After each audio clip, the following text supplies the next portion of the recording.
Can I just tell you a real quick, fun validation story? Because this is one of my favorites. Um, this lady came to us for a surrogate session, and she's actually a practitioner, a BQH practitioner. And I was surrogating that time. And I'm in the middle of the scene. It's in South America, old pyramids, blah, blah, blah, all this stuff. And towards the end of that scene or that story, a giraffe comes walking up over the hill. And I'm like, inside, I'm like, I'm not saying that. I do not see that giraffe. So, but because you are so surrendered, Will understand this. You are so surrendered when you're in there. You can't not say, what they want you to say. And so I'm like, there's a giraffe that showed up, no idea why. And we went on with the session. Well, the client emails after she's listened to the recording and she's giving us all her feedback. And she's like, so I can tell you what the giraffe was about. she's like, before you did this session, I asked my higher self for a sign that this was something I should listen to, that this was them speaking through you guys. And I asked for a giraffe. I was like, oh my God. Okay. Thank you for sharing fantastic. I would have forever wondered what that stinking giraffe was about doing in South America. Yeah. I absolutely love that. Yeah, it's like, okay, what kind of, it's like being in, like the Matrix, or like being in the, in Inception. It's like, what little totem can you float through the scene? Little Easter egg, can you float through the scene to validate this whole thing? And it's always going to be something so obscure that it just does not fit the scene, for sure. Yeah. That is fantastic. I love that story so much. I think that's why sometimes I overshare. Even in intuitive sessions, I'll say something and some little thought will flit by, and I'll go, and I mean, one of the times that I did that, I guess it's not really a surrogate session, just kind of an intuitive session, but the same sort of, I'm going to have to mention that she was asking me some questions, and I suddenly saw my favorite tree on the property. My favorite tree suddenly was in my face like that, and I almost couldn't hear what she was saying to me. And I looked at her and I said, do you like trees? She says, oh, I love trees. I said, do you have a favorite tree? She said, yes. And then I said something and I was like, oh, please, God, don't let her laugh. I was like, my tree wants to talk to your tree. And it ended up being so wonderful when we allow ourselves to follow those little threads, right? And how fantastic. That's absolutely the clip I'm starting this show with, the giraffe clip. It'll be there. So you can look for that right now or later.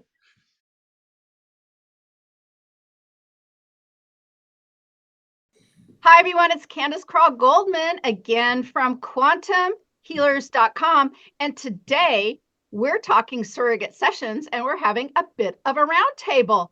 And I'm going to try to do the least amount of talking here, but I do want to introduce everyone. And then I would like to give a brief definition and a brief history of surrogate sessions.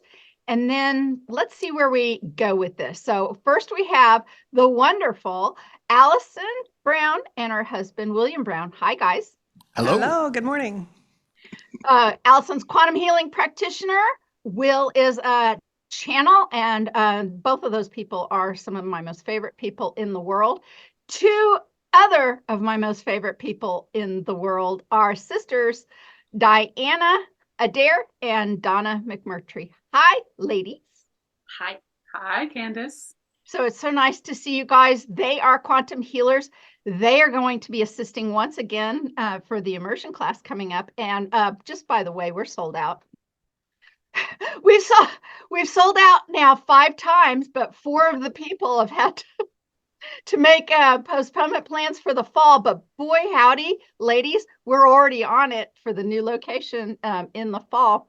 So it's all very exciting. So let me get right to it. Surrogate sessions, what is that? Well, in surrogate pregnancy, those of you who are listening may know that, a woman who is a surrogate for somebody who wants to be a mother, her body is used to help gestate or create a baby for that family. That's a surrogate pregnancy. in healing, we can use this concept of surrogacy as well. And I was thinking about it earlier. I've always talked about, of course, always will, Dolores Cannon's version of all of this. But my very first really introduction into surrogacy is with Reiki. And Will, I love the way you talk about Reiki being the, go ahead, It's the gateway drug to all things spiritual. who hasn't started with Reiki? If you haven't, then you are quite special. You're special, man. I mean, because most of us, like, that's kindergarten for us, or not kindergarten. That's the wrong. It's the wrong. launch pad. It's the launch pad for it. Yeah. It's a launch pad. So those of you who've been trained in Reiki or know about Reiki, there are often suggestions to, when you want to offer that energy for healing out there, to have in front of you like a teddy bear or something, a focus point, an actual stuffed animal or stuffed, surrogate there for you to focus on. And actually, so that teddy bear sits in for the focus just to help the energy flow. Okay. For quantum healing, which of course is hypnosis and visualization, the idea of surrogacy, and this is per Dolores Cannon, she would talk about those who would benefit from a quantum healing session, but cannot in fact do one themselves. Who would that be? Somebody elderly who maybe can't hear. Maybe they're in bed. Maybe they're very ill. Maybe it's a child. Maybe it's somebody in a coma. Maybe it's somebody who has had a brain injury. I mean, there's a lot of different times where somebody simply is unable to have a quantum healing session directly. So what do? We ask somebody to step in. And this person who steps in connects and brings the consciousness, that's the goal, the consciousness of the person who's meant to have the healing through, so that there's an interaction, an event, an exchange, and that sort of thing. Okay, now to Dolores Cannon's points. She would say the best person to do a surrogate session for anybody is the mother of that person. And for the most part, that was the conversation during her life, is doing a session for a mother's child for some reason. A couple of the others are a mate, sometimes a child, so like for an elderly person. But almost always it was a woman, and almost always it was a direct relative. Excuse me. Let me take a sip of my throat coat tea. We're all still dealing with the thing. Anyway, but inevitably in the classes, people would say, surrogacy, that's great. How about just you and me over here, my bestie who's taking this class with me? Why don't we just be surrogates, and then we can heal anybody who comes down the pike?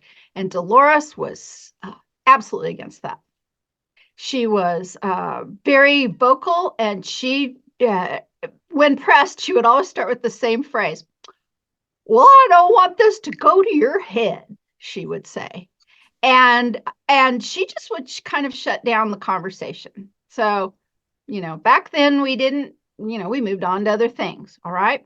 So, and very briefly, in my own experience, in my own life, both my mother and my father received extraordinary, almost miraculous healings from a surrogate session done by two people who'd never met either of them. Okay. So, we're expanding with BQH and quantum healing over the years, and it is possible and it can happen, but there might be some caveats, and we want to talk about all of those things today. And so take it away. Whoever wants to talk about it first, your experience, your thoughts, go ahead.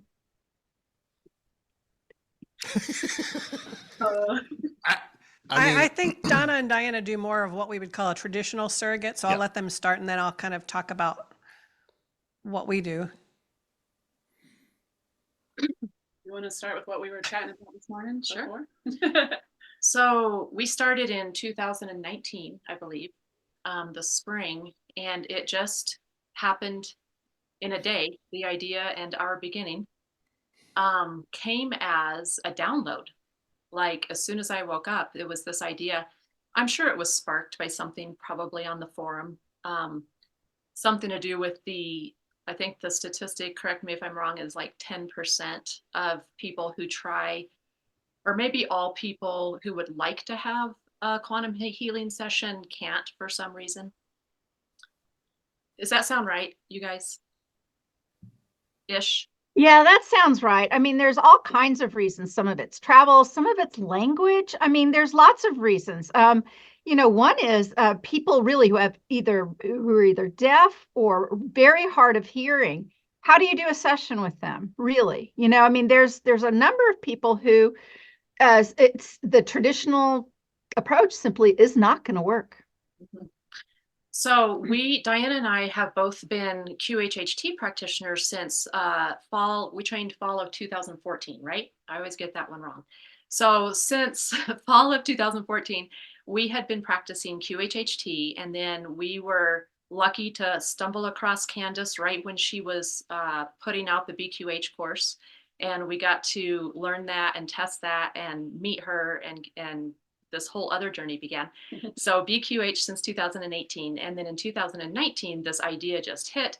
But it wasn't just an idea, it came with a whole package. Like Diana was coming over that day anyway, I don't remember for what. And she got here and I was like, so here's what I woke up to. And it was all the instructions. I mean, it was everything. It was do it this way. I mean, very, very detailed information on, hey, here's something that we being the teams, think that you guys could do and is needed. And here's how to do it and how not to do it. And so we immediately that afternoon put a notification or a post up on the forum asking for volunteers. We got 40. In 3 hours. In 3 hours, we had to shut it down. And so we did that first month as practice, 40 sessions, mostly for practitioners, sometimes for them and their spouses and their children or their moms or whoever. In 1 month. In 1 month, we did 42 out. Most of them were 1 to 1.5, sometimes as long as 2-hour sessions as practice. It was great training. It was great training. And it was from there that we started getting confirmations because, Donna's like, we connect really easily. What if we could do this for people who couldn't do it? And through those 40 initial sessions from the forum, it was like session after session of validation of like, oh my gosh, that was my childhood home. Oh my gosh, I do have a thing in my jaw that they hadn't told us about. And so from there, we were like, oh, this is real. Like it was, every client first time, not every, but often in a BQH session or QHHT is like, I'm just making this up, or I'm just imagining this. And so even for me, we have that too. And so that was like, oh, okay. So. And it gave it a gravity and in some ways, a terrible and beautiful responsibility, but we felt it as a heavy responsibility. And so since that time, we doubled down on healing our own issues and examining our belief systems and doing all this stuff so that none of our stuff, as much as possible, leaked into these sessions. Now it still does. It always will. We're human. Anybody who knows much about channeling or bringing anything through that is not 100% yours, I am going to influence that. Diana's is going to influence that. It's just how it works. But there are things that we can do to be as clear as humanly possible and as high frequency as humanly possible, and as belief system neutral as humanly possible, so that we can bring through as much as possible from that person, that client's higher self and guides, what the higher self and guides want to say to them and how they want to say it. Well, and we even will not do a session that we have scheduled. If one of us is not, we feel muddy or cloudy, or there's other stuff going on and we don't feel clear and aligned, we reschedule it. And that's just part of our own integrity and what we want to do and how we want to show up for our clients. And there's also always a reason when we listen to that, every single time. And it's like, oh, I'm just feeling really like ungrounded today or whatever. So I think we should do it tomorrow. And quite often there's something happening on the other end of that too. So that's been a really beautiful confirmation for us. And then also the importance of doing our own work and of clearing out that stuff to prepare ourselves for being of service in this way to other people. Constantly, Daily. It's not like we get to clear and we stay clear. That's a great introduction. And boy, there's a few things I want to ask, but let's give Will and Allison a chance to talk about their thoughts and their experience with surrogacy. It's so interesting. I loved how you said you were guided. We woke up also with that guidance and the clear instructions. Mm-hmm. Shortly after Will started channeling, I got a hit in talking to my stepmother. She knew of somebody who was very ill, and I woke up again thinking we need to do a surrogate healing for her. So we got her permission and she was okay with it, and she was not present. And so we sat down to try to do that, and we couldn't do it with the two of us. Yeah, it was quite interesting. I mean, I could tap into the person's energy, but it only went as far as, like, I felt my team guide me to that point, but it would never cross that threshold. And instantly I kept getting this, and I forget the word that was used, but basically I needed a third. An analog. An analog, that's what it was. I needed an analog to be present in the room while I did this. So it was myself and Allison. It was so interesting, though. I hate to interrupt you, because we did a channeling later, and of course I like to argue with the collective or with our team, right? And I'm like, but other people can do it with just two of them. That's called a surrogate session. How come we can't do it with just the two of us? Yeah. And they said, because we want you to have three. The triad, the 3 There was points. something about 3. So Allison is great at the anchoring of the information, meaning And facilitating the information. Me being the channel, I go in, so I hold that space, but then I needed someone to be representative of actually the client's energy in front of me. So we solicited a couple of our friends. One of them agreed, and she did several sessions with us. And it was a very quick, and this was just purely for healing, nothing more than that. And it was a quick 15-minute, just super, super intense, energy-infused healing process that took place. And our analog, that third person could literally feel what was going on in her body. So she had to be very strong and also clear, and understand what she was getting into. And it was quite disconcerting to watch Will, because his physical body, although he didn't remember when he came back out, went through the iterations of whatever was going on with that client. And it was very profound, 15 to 20 minute session, but that's how our surrogate sessions started. And it was probably more of a true surrogate session, just for healing. So it wasn't considered a surrogate BQH or a surrogate QHHT type of scenario at that point back in 2018. That's how it started for us, and we can get into what it looks like now. But if you want to segue or you have any questions. Well, I wanted to say that, remaining that what you were mentioning as far as, being clear and being, I forgot how you said it, but that space that you enter into when you surrender yourself to that experience, this human thing up here, this little wizard up here in the head, is going to throw a whole mess of things at you. And if you cannot figure out how to tame it, it can lead you into some very weird places. So that point at which, for myself being a trance, I now understand where that switch between the two are. And yeah, I can just, whatever's going on the day, whatever that might be, and because most of our sessions are later in the afternoon, if I've had a long day of doing things or whatever, it's being able to find that clear point, that clear point, and I call it my 0 point, and being able to throw the switch and enter into that 0 point, knowing that once I step through that threshold, there's for that next hour and a half, I'm as clear as I can possibly be, and not have any influences from the outside. And I'm sure, even though it's running through my filter, it still is my database. So there's some aspect that might be there, but very minimal. So it is an interesting place to enter into, and I like to use the word surrender, and it is for me a surrendering point. Once I take that couple of breaths, I'm surrendering myself to that moment and to that client, that I'm going to slide into a zone with their energy, and we're going to connect together, and we're just going to be off to the races at that point. So, well.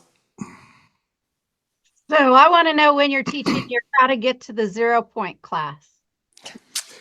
Yeah, we're still working on that because it looks different for everybody. We've done that. We've actually, maybe a half a dozen people so far that we've helped them, and it's really, everybody has it. It's just finding it and being relaxed enough to get to that point.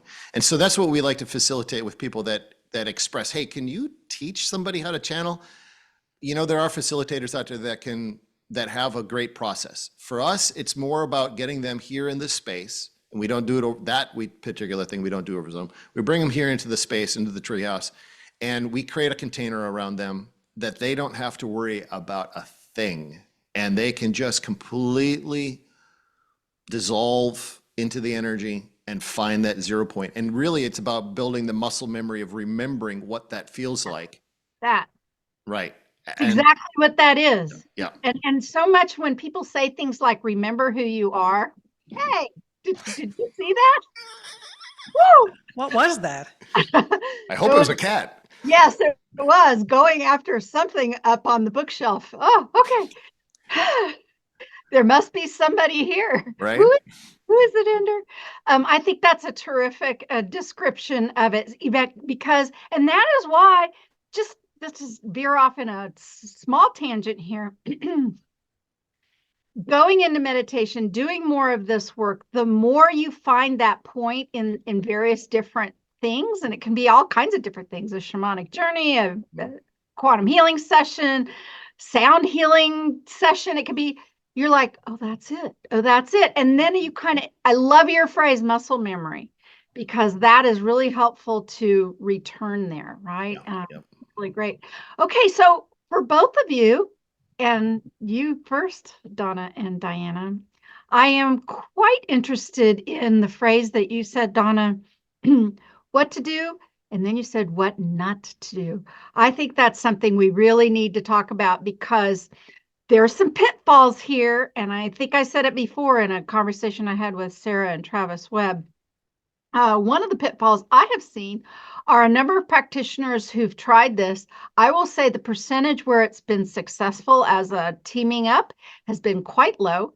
And a number of those practitioners who've tried this don't even really talk to each other anymore. I mean, this is intense stuff. It's not for everybody. So I'm very curious about that. What not to do. Start. Yeah, I mean, we talked about already a little bit of our process of aligning before we come into a session. I would say that our bond that we had before, to speak to what you just said, Candace, is, you know, we've had this lifelong sister bond, and an unusual one, actually. We've never really fought or been opposed, or, you know, a lot of other sister relationships are all over the place. And for some reason, for us, for many reasons, that we've just always been aligned. And so I think that's a really important part of why this works and is so effective for us to do. I will say that if we do have things we need to talk out, we have to do that first as part of our clearing process. So that's really important too, is the relationship between us, right? To not go into it with any stuff hanging out, because that is effectively like a block or a distraction for the session. Well, frequency is everything. Yeah. Frequency is everything. Our frequency determines the level of frequency we can access for the client of their higher self. And as we all know, as practitioners, different clients access different frequency levels of their higher selves or their guides, right? You can just fill it in a session. They can only handle what they can handle. So same for us, we can only access frequency levels that we are ready to, aligned to, able to. So for that reason, one of the things that we don't do is have the client present at the session, because their frequency is going to impact us and the entire session. All of their thoughts, all of their energies, all of their reactions. Now, we have had probably 4 of our friends be present for their surrogate sessions because we know them and we know their frequency, and have let them even ask questions, or sometimes they've laid down and experienced alongside of us and participated then and shared what they're experiencing and even channeled their own higher self, so that's been fun to play with. But one of our don'ts from the beginning was have the clients present, and we don't even know most of our clients. We get a picture of them and then their questions and whatever they do or do not want to share with us additionally. And that is it. The rest we depend on their team to speak to and to take the session from there. So another one is we don't do any sessions or try to contact any consciousness without their permission. And that was very clear too, because, for example, we might have the client's permission, but she wants to, deal with something with her husband or her mother or her daughter. And without those permissions, I mean, that is, the door opening from that person's consciousness at the conscious level. So. And their higher selves will say that because we've pushed that, we've said it. This is the client's question. In essence, we'll ask the client's question and they will speak to the client's part in that issue. And then they will often say, there are other things going on with your daughter, but that is something that her team is going to have to talk about, or that you're going to have to talk about with her and get her permission for. So. All right, the Browns, what do you have to say about some of the safeguards or cautions doing surrogate work? I love that. Donna and Diana were perfect, and we agree with all of those, but there is some variation in these sessions, and this is fascinating. So we no longer do those strictly surrogate 15-minute healing sessions anymore. We've kind of morphed or gravitated away from that. And we do what we call a channeling of a client's higher self. And we call that /surrogate session because the outcomes and the answers that they can receive are very similar to what they would receive in a BQH or a QHHT session. But it isn't a traditional surrogate BQH, I wouldn't think, in that it's a channeling session, essentially. And instead of channeling the Arcturians to talk to the client, we're channeling the higher self to talk to the client. And so for that reason, the client is present most of the time via Zoom. They're not interacting, I'm the one facilitating. And so that's what our sessions look like now. It's an hour-long channeling of the client's higher self, which can be considered a surrogate. And for that reason, we don't limit it to, for example, the disabled or a child, or we have done a few mothers who wanted to speak to their children, and we've done it that way. But for the most part, it's just an average person who chooses this type of session versus a traditional BQH. And for us, that's because I prefer to do the BQH sessions in person. And so that limits how many clients can come that way. And so that's sort of what we've chosen because it works well for us. And of course, we've had wonderful client success and it's very rewarding. But what I think, Candace, you're getting at also is, early on when we first started channeling, and I was doing more BQH sessions, if I would have a client who struggled to get there or struggled to what we would say have a successful session, or they didn't get the answers or the higher self was quiet, that type of thing, I felt like they weren't getting their money's worth, or they weren't getting something of value, or they were going away disappointed. And I think a lot of new practitioners face that feeling and that frustration, and they want to help so badly. So what I would do, because I was lucky enough to have a husband that channeled, I would later channel their higher self and get some of the answers because I really felt responsible. And what I realized quickly is, number one, I can't ask him to do that all the time. That's not fair to him either. And number two, every session is perfect. But when you're a new practitioner, you don't understand that yet. We haven't built the confidence Right, in yourself, right. in your skill set. Yeah. And so what I would say is what we don't do is we don't do a BQH session and then say, hey, if you don't feel like you got something of value, come get a surrogate session. So we don't do that. We give people the option of these are the pros and cons of both. Which session would you prefer? And we can book that. Yeah. So we don't use it as a crutch.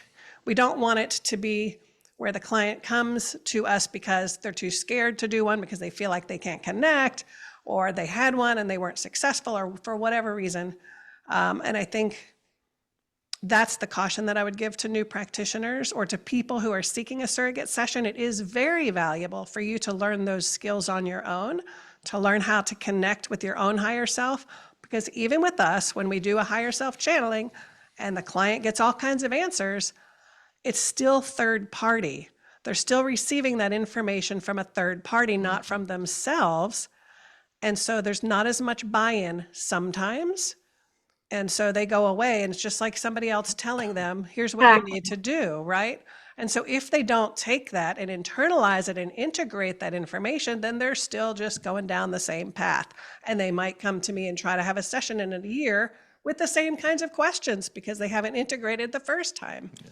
So that's kind of what I would say about the do's and don'ts. And where we stand at this point. Yeah, and I, bringing up, the energy and how everybody brings in their own set of energy. The client brings in their own set of energy, and to me, that's the part that I enjoy. Is I don't know these people from, the guy down the street, but there is something that takes place once they pop up on Zoom. At least in my sense, you make an instant energetic connection.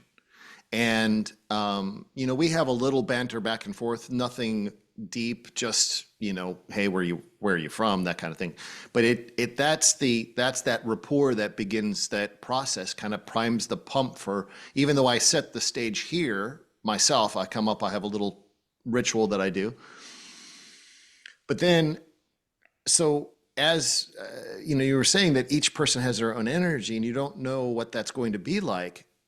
Well, and even the client at that point really doesn't know what to expect. And the one that comes up to mind is, and what's going to come through, I guess is the best way to say that.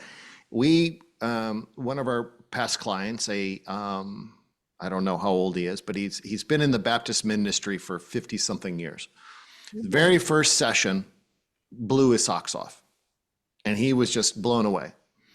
Well, then maybe 3 months later, Allison and he are chatting back and forth, and I guess he wanted to talk to, or didn't know, he had some questions about, who was it? I forget who it was now. Abraham. Wanted some information about Abraham. And Allison said, well, we can channel him if you part of your higher self channeling. He said, you can do that? Yeah. So he came, he's on Zoom, and I will say that from the moment that session started, the amplitude of energy in coursing through me was just off the charts. And that's, if there's anything that I remember out of sessions, it's that. It's the energy that you just cannot explain, and that you're connected, jacked into that system, and it's just so beautiful. And so Abraham came through at some point, and again, he was just completely floored. So it's how every session is just unique in itself, and you don't know that person's energy to start with, but once you get connected, that energy, and that's the beautiful aspect about it. Yes. Fantastic. Yeah. Donna and Diane, I know you have things to say, but a connection point I'm already feeling is something that you all had said to me before, which is the validation. If a client first does this and then later gets information directly. You want to speak to that, or anything else you want to speak to, of course? I was just going to say, recently I've had 3 in-person clients that have had previous surrogate sessions, and it's kind of mind-blowing to me because it will come up in their personal session in person with me that laid the groundwork and opened up this field that then when they went back into it themselves with me as the witness and the questioner, just exploded open. I mean, and each time the higher self said they needed all these frequencies, these energies, this information in order for them to be prepared to then do this. So that was a huge validation for us too, because, like Allison said, we want it to be effective and we so badly want to help people and help this. And so you're like, I hope that this helps them in their lives, and we want those validations. And, we get more feedback with surrogates than I get in personal sessions across the board. Whether, it's the ongoing, how does this show up in their life? Are they applying the information that comes through, and are they doing the suggestions that are given to them and all that stuff? So, well, and the whole goal of surrogate sessions is if that client is physically and mentally capable of experiencing their own session, accessing their own higher self, that is the whole goal. To get them to that point. And so it's been beautiful that, just within the last month, Diana has seen that happen in huge, huge ways. And then we had another client very recently who she had, I don't remember if it was 2 or 3 previous QHHT sessions, was not satisfied with the result, was not getting the healing and the information and everything that she was seeking. So we did a surrogate session for her, and her feedback was just so beautiful and so validating for us. She said, all this stuff that you talked about and brought through, this is how it came up in little ways in my other sessions. So I'm really hoping I would really love for her to try again to have her own session and just see what happens now, So yeah, but that is the goal. That is the goal. People accessing their own guidance. And we always ask that in a session of, how is that channel? Can we increase the flow of it? And that's a huge part for us, is getting them to have their own connection. I mean, to me, it's just a training ground, like everything is, training us to connect and do our own work and clearing, because that's when it's the most powerful.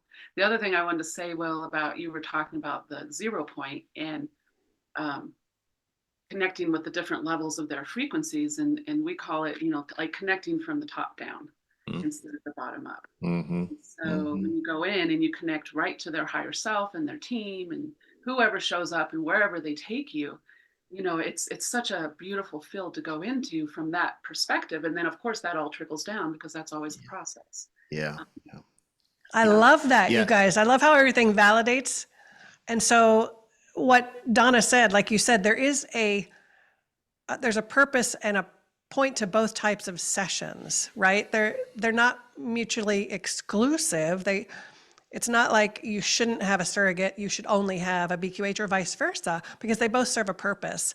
And like you said, Diana, it can sometimes be the catalyst for more productive self-communication or self-alignment, or having a good QHHT or BQH session. So what we've noticed in our clients is that a lot of them are very, very new on their path, and they don't even understand how it would work, or it might be too nerve-wracking for them to get in somebody's chair and have one of these typical hypnosis sessions.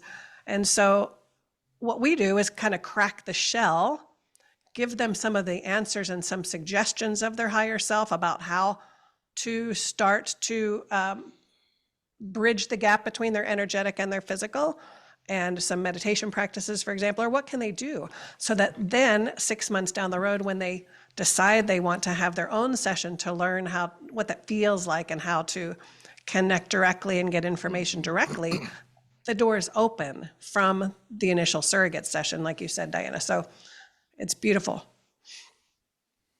Can I just tell you a real quick, fun validation story? Because this is one of my favorites.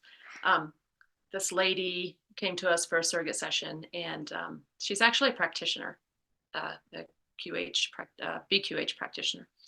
And I was surrogating that time, and I'm in the middle of the scene. It's in South America, old pyramids, blah, blah, blah, all this stuff. And towards the end of that scene or that story, a giraffe comes walking up over the hill. And I'm like, inside I'm like, I'm not saying that. I do not see that, Giraffe.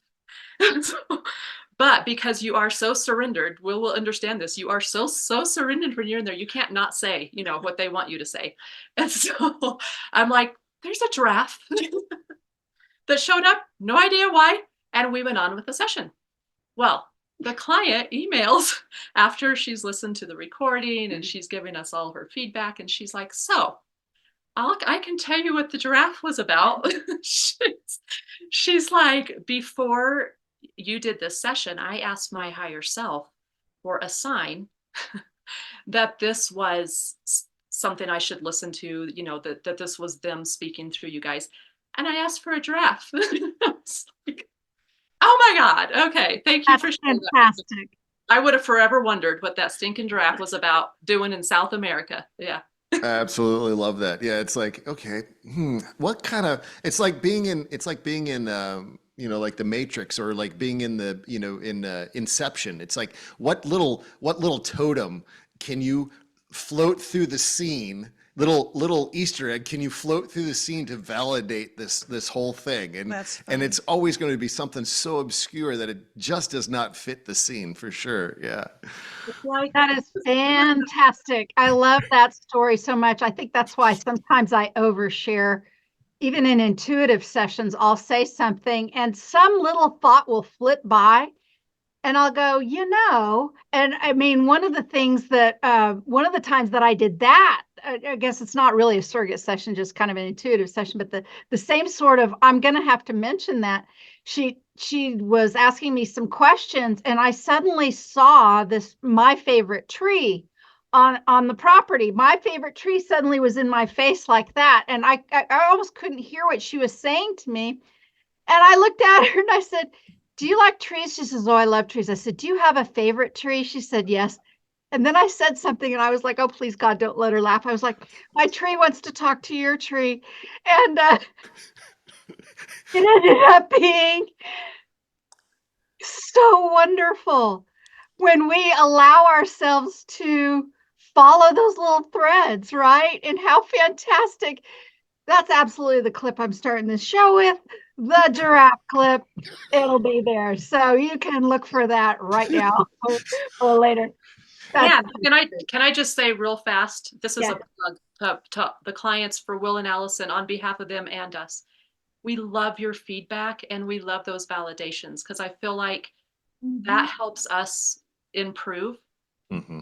So, please don't ever be afraid to say that one thing you said or that one thing you saw. Here's the rest of the story on that. Who's that guy, that radio guy who was like the rest of the story? Yeah, Paul Harvey. Paul Harvey. Yeah, we need our Paul Harvey. Yeah. We right before this, we just wrapped up with a client, and apparently somewhere through the process, I mentioned something that took place in her late 20s, early 30s. It apparently wasn't part of her questioning set that the client sent through. And Allison would have no idea to go to that point, but something came up. Her higher self brought in something that took place between her late 20s, early 30s, and it was significant and so forth.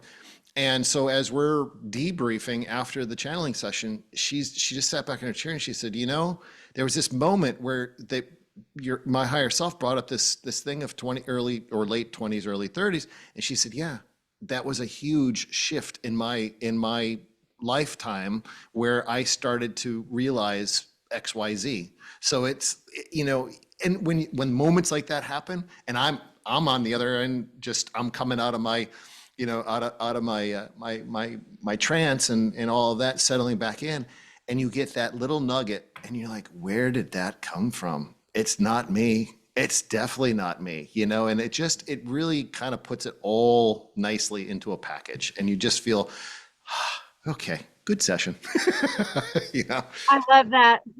I know I love having to go look up a word or a reference I don't know. One of my favorite ones, again, not about surrogate sessions, but was when Dolores said something to me and she used the term jungle juice. And I was like, jungle juice? I'd never heard of jungle juice before.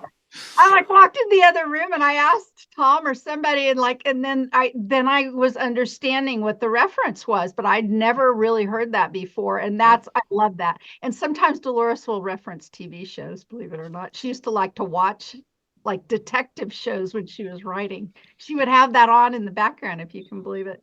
Yeah. I wanted just to insert something because I feel like I have a litany of tiny souls that want to be acknowledged, because I don't have my surrogate partner here, because I don't have one of those. But I just wanted to mention, in my own experience after these 15 years, the kind of surrogate session, and I almost never thought of it this way. Just after listening to you guys, did this occur to me? The kind of surrogate session that is most in my experience has been with mothers who've lost or aborted babies, and then they speak for them in a session, which is a surrogate session in a way as well. I mean, not in some ways. And then I actually have a friend right now too, a dear friend, who's lost 2 babies and is hopeful to conceive again. And there's a whole thing out there with people and actually fertility doctors, if you can believe this or not, which is amazing, who speak with their clients about the concept of their spirit baby, meaning the spirit of the baby is around you, and let's do your best to connect to it so that we can find out all the things, what's best, what they want, the timing, all of those kinds of things. And anyway, and I've done a number of sessions also with pregnant women, and that conversation has happened as well with the baby here, between the mother and baby. And many of you know my work in the hospitals with high risk and pregnancies that are at risk, and have lost. So I'm infinitely interested in this, and that's who seems to have gravitated to me to have those kinds of surrogate sessions. But how fascinating that we can help people in these expanded ways. Absolutely. That's beautiful. We have a good friend, a couple. They're a couple, and we did exactly that probably 8 months ago. She's now expecting, and we found out, we talked to the baby before the baby was conceived, and what the baby wanted to be named, how she would affect the mother, how they would be healing together, helping others to heal together, the impact that she would have. I mean, it's always beautiful to have those kinds of sessions. The same way that I think we've spoken to a mother or two at least that have had miscarried children, and they've spoken to them as well. And those are a little bit more challenging, simply because there's the grief that's associated with that. But it is tremendously healing, as you said, Candace. Yeah. How about you, Donna and Diana? Have you had some of those kinds of surrogate experiences? What do you have? Most recently, one of the ones that blew my socks off that I mentioned was a friend of mine whose baby died in childbirth after 24 hours of labor. And she had a surrogate session with us last year, maybe, where she was present, very, very powerful. And most recently came for her own session. Finally, she was ready. And she cried. That baby's spirit came through her and told her exactly why he had come, and he had given her the gift of both that she wanted to be a mother and also didn't want to be a mother, so she got both experiences, and that he had come to bring her and her husband closer together. And it was just that simple. And so the 4 years of grief and sorrow and self-blame and the whole struggle she's gone through was simplified to that. And it was just like, That's fantastic. So many of my stories too, my clients' stories, the story of loss. I can't tell you how many times I've heard a couple of things that maybe some people out there really haven't thought about it in terms of losing children or electively aborting children. A lot of women live with this incredible grief. And I'm getting goosebumps as I'm getting ready to say this one. What I've heard so often about people women who've terminated pregnancies and then later feel guilt and maybe regret about that. The child typically, I have never heard anything else but this.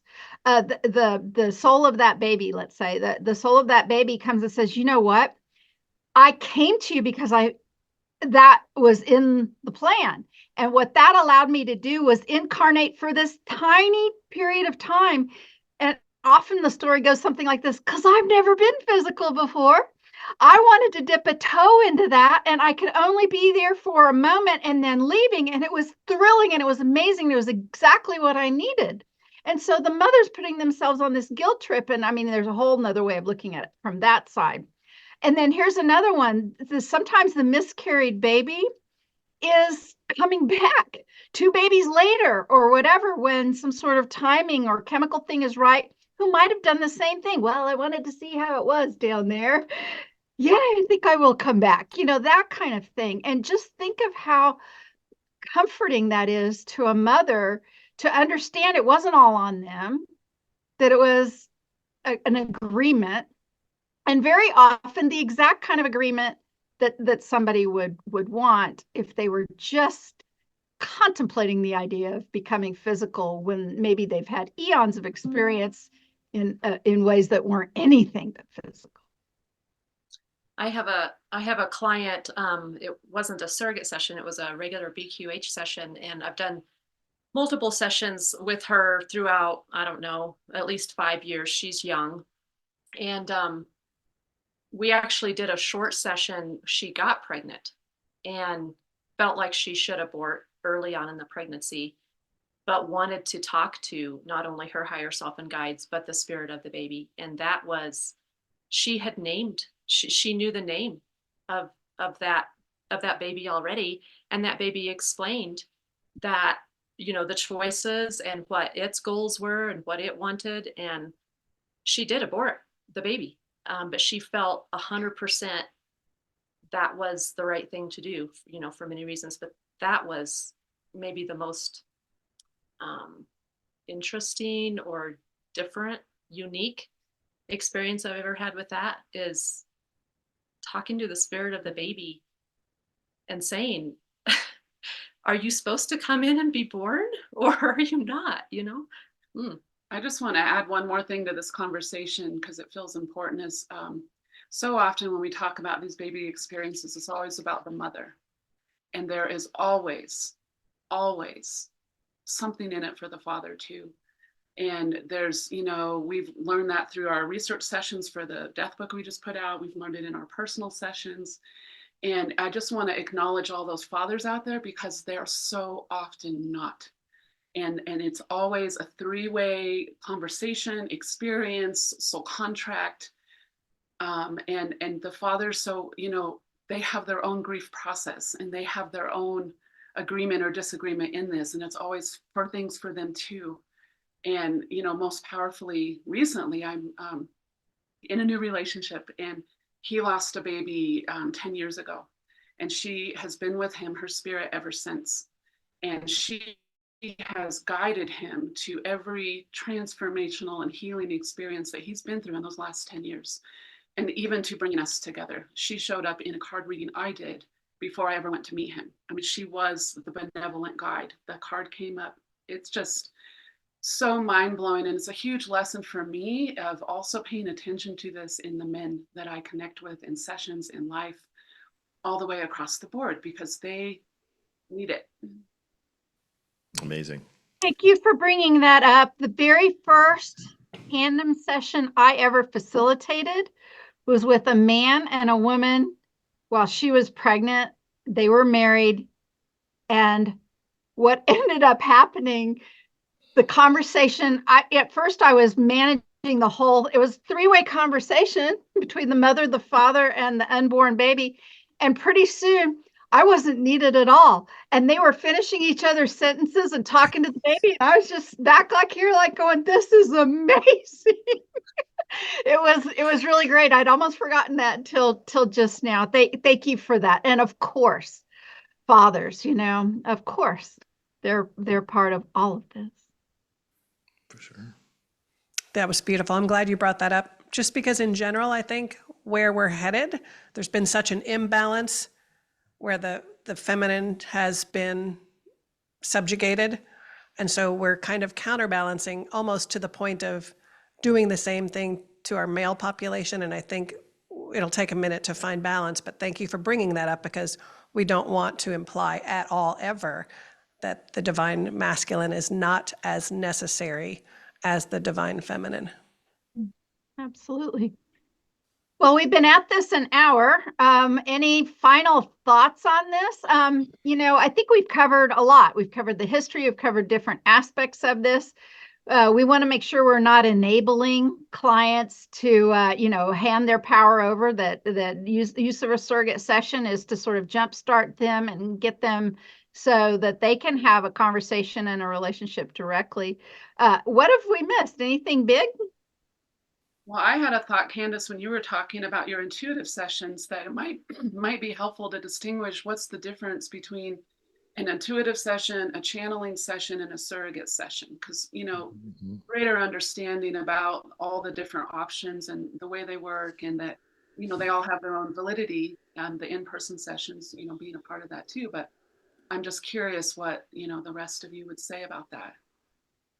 Well, let me start with just defining my own. So a lot of people, it's funny, people still call BQH or QHHT sessions readings, and it makes me all prickly. I'm like, it's not a reading. That's not it, and I mean, a channeling is, my own definitions, whatever. But, the whole idea of a quantum healing session traditionally is you talking to you, right, with somebody helping you there. And then there's this idea of a reading. So people go to a psychics or mediums, and some of that is the person just sits there while the reader or the intuitive or the psychic, or I don't know, sometimes maybe even the channeler, depending, does all of the speaking. And I knew that I didn't want that. I didn't want to have somebody in my own one-on-ones with client that wasn't quantum healing. I didn't want them to think I was going to give them a reading, because I never saw myself as a channeler, maybe now and again with that woman named Dolores. But so I described for myself that it's just a conversation between us, but when I get intuitive hits, I will feel free to share them. Right. So that's for me what an intuitive consultation is. Some sessions are far more conversation with sprinkles of intuition, and some are a whole lot of intuition, and it goes somewhere else, like that tree session. Absolutely was there. That was astonishing. Will's probably the one to talk about as far as channeling then, and please fill in the. Yeah, so channeling for us, a channeling of your higher self, it starts with the higher self and predominantly is the higher self. And it's those nagging questions that you've always had that you're going to, want some answers to. But the beauty in it is, as Allison is facilitating, again, partnership, Allison is, while I'm out, she's the one that's facilitating all the questions. And so she intuitively reads between the lines of the questions as the answers are coming in, and can pull a thread. And if that thread ends up leading to, say,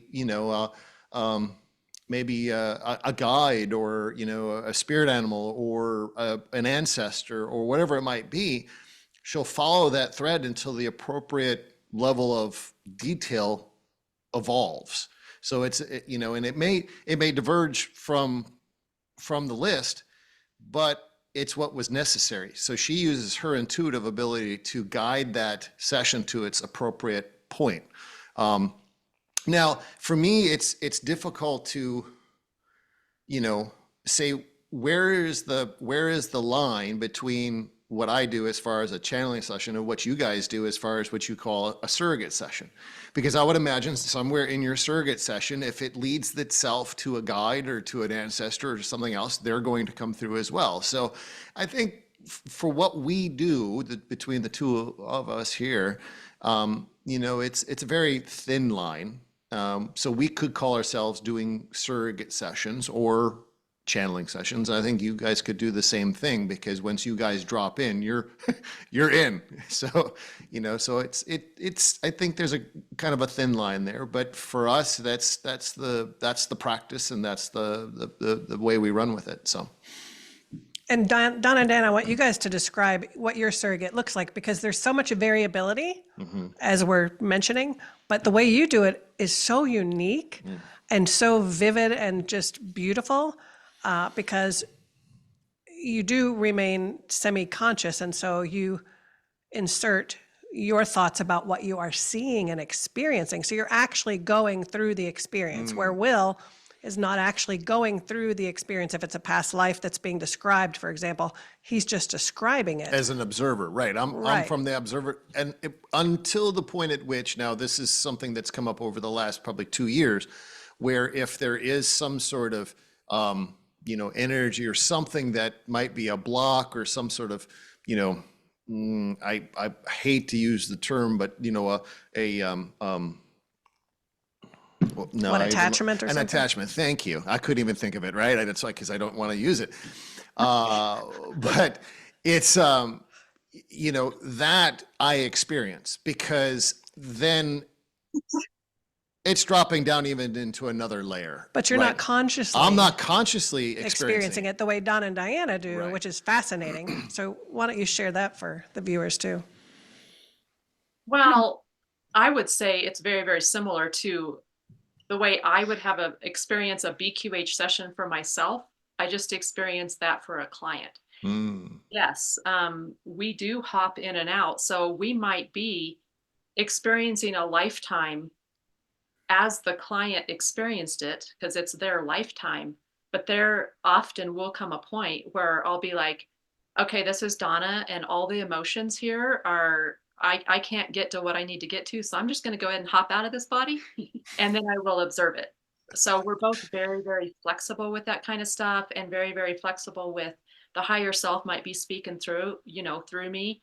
And I have to pee so bad, and I'm aware of it. So I'm like, can we pause the session? This is Donna, Yeah.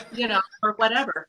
So we are very, very experienced at hopping in and out. And yeah, I'm right there and having thoughts about what I'm seeing and what they're saying through me a lot of the time. Now, a lot of the time I nap anymore. I mean, it doesn't matter as much to my conscious mind anymore as it used to.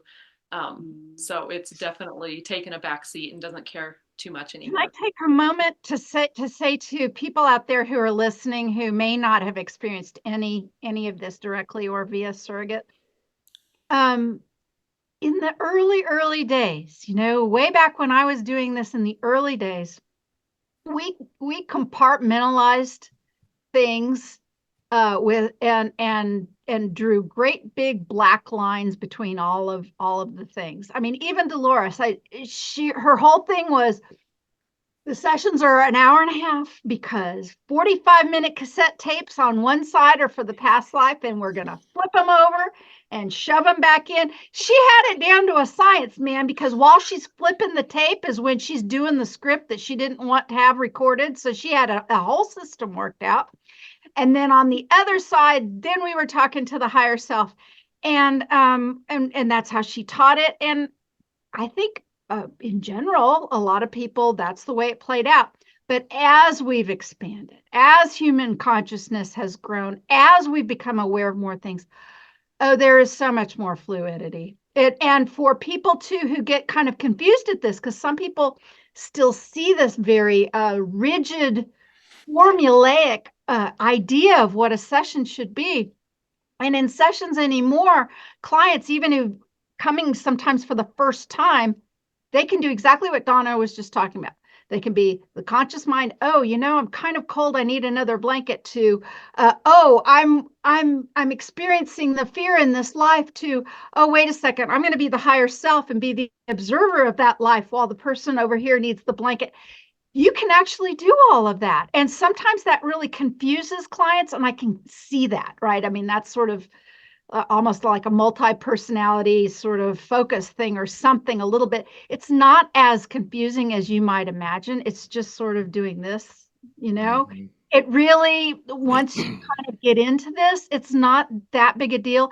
And so that fluidity and then depending on, I love it when you said that, Donna, about you just kind of take a nap anymore, because sometimes that's where clients are with whatever, like maybe life is coming through, like, okay, a life's coming through. So they're sort of taking a nap and not worrying about it, their conscious mind, right?